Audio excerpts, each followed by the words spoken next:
How you doing? Welcome to Get It Out of Here with Lauren Rahovchek. Usually I am roasting and redesigning ugly rooms, but today's episode is going to be a tutorial on how to build a custom kitchen island in 5 easy steps. I'll also include 3 tips on how to maximize your tiny kitchen. Let's go. This island, which is actually a peninsula, is really great for kitchens that are too small to have a center island. You want the path of travel on either side of your island to be 3 or 4 feet. 3 for 1 person, 4 for 2 people to pass comfortably. When you have a narrow kitchen, you want to tuck your island against the wall and run shelves over it.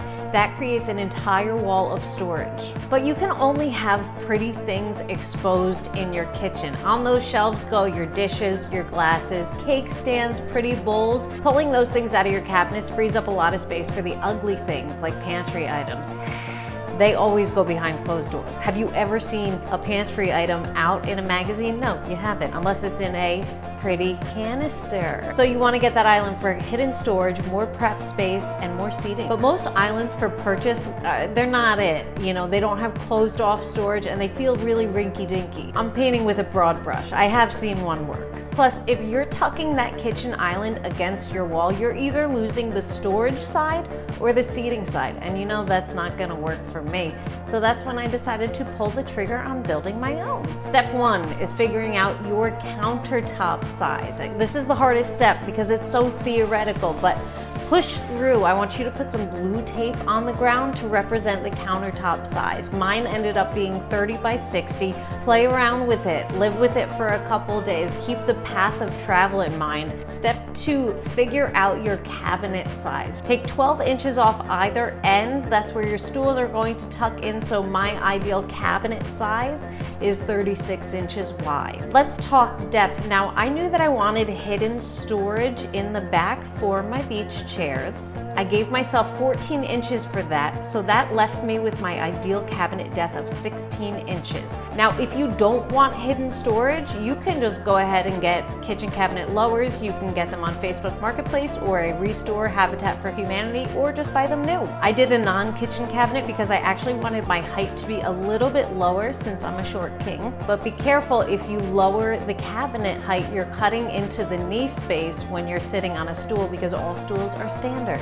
I ended up with my ideal cabinet height being around 33 inches, whatever works for you. Now you have your ideal dimensions. You can go forth and find your cabinet. I looked for like 2 months on Facebook Marketplace and I found my cabinet. The woman I picked it up from was weird as hell. Step 4, get your lumber for the top. I want you to go to Home Depot and get 3/4 inch sanded birch plywood or MDF. If you're going to do a Formica countertop, I would say do the plywood.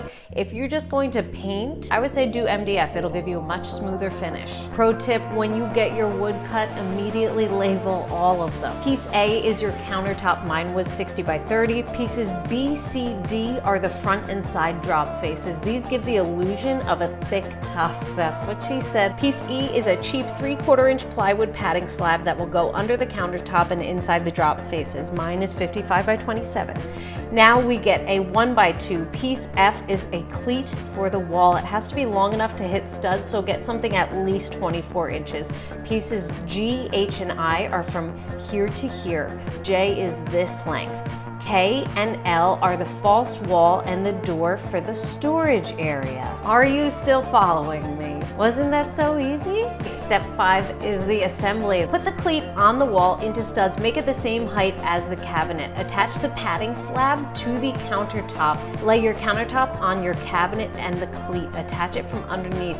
Put these pieces in, mount this upright piece into the wall. You mount this piece onto those cleats and put small hinges on the other piece to accommodate the door on the other side. Now we attach the drop face below and voila, you have your island. If you want to put Formica on top and sides, I'll link the tutorial I use. If you need to save money, you can just paint and seal it. And this was my kitchen before and after. It was such a huge improvement.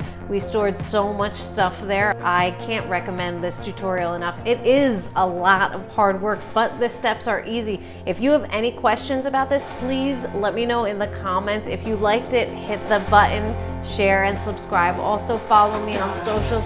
And remember, if it doesn't look good, get it out of here. All right, I'll see you later.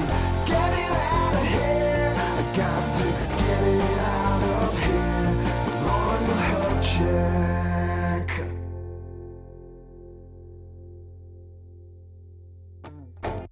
New episodes of Get It Out of Here post every first and third Monday of the month. Please comment, share, like, subscribe.